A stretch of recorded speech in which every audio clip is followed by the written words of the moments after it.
My name is Masooma Torfa, and I am representing the female fellows e.V. from Germany here, and I'm also a PhD student researching on the topic of migration and refugee studies and policies in Europe.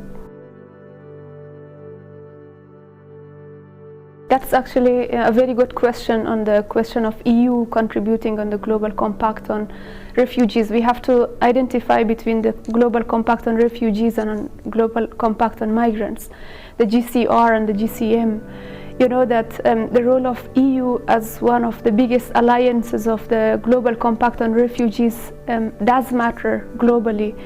And especially for the refugees here, and following the objectives of the Global Compact on Refugees, which is easing the process of the reception of the refugees through the different stakeholders and member states, European member states, is one of the main objectives of the Global Compact, to ease this process, to help the host societies to share the responsibilities among the different member states. And there, European Union can play a very important role. And also the self-reliance, the other objective of the Global Compact on Refugees is the self-reliance of the refugees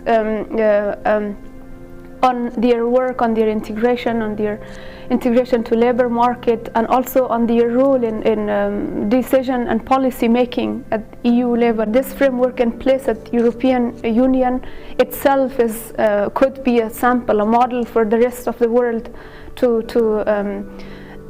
help implement this Global Compact. When you talk about the European Union civil society organizations, and specifically humanitarian organization, human and migrant and refugee supporting organizations play a very crucial role here, and that's what makes the difference in the EU. So that they play a very important role, since one thing which is very crucial for the Global Compact on Refugees is that it's non-binding.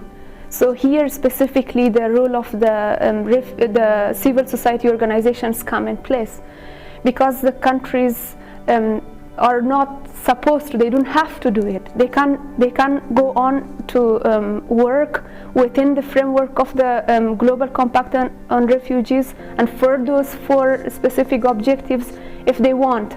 Although they agreed, and here the civil society organizations in Europe come in to push forward, to push the countries and the member states and the policymakers to follow what they committed from the beginning. So that's why their role is very crucial. That again, the civil society organizations can play a very important role. And here I would emphasize on the role of not only the mainstream civil society organizations in Europe, but in line with the Global Compact on Refugees, the self-reliance on the role of the migrant and refugee-led organizations here in Europe, because they can talk on behalf of themselves. They can also contribute in policies that is affecting the long-term lives of the migrants and refugees here in Europe. So they could take the stakeholders accountable by forming different assemblies, like coming together and talking about the topics that is discussed and the organizations and the member states have committed before.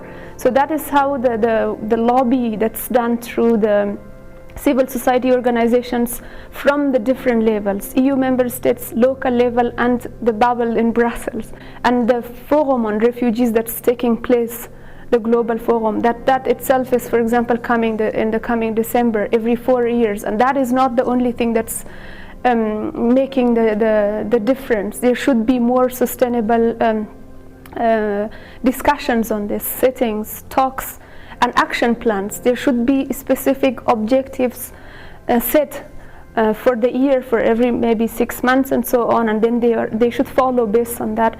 They should not only wait until it's the last moment and they see that if they have already fulfilled the objectives that they have set from the beginning or not.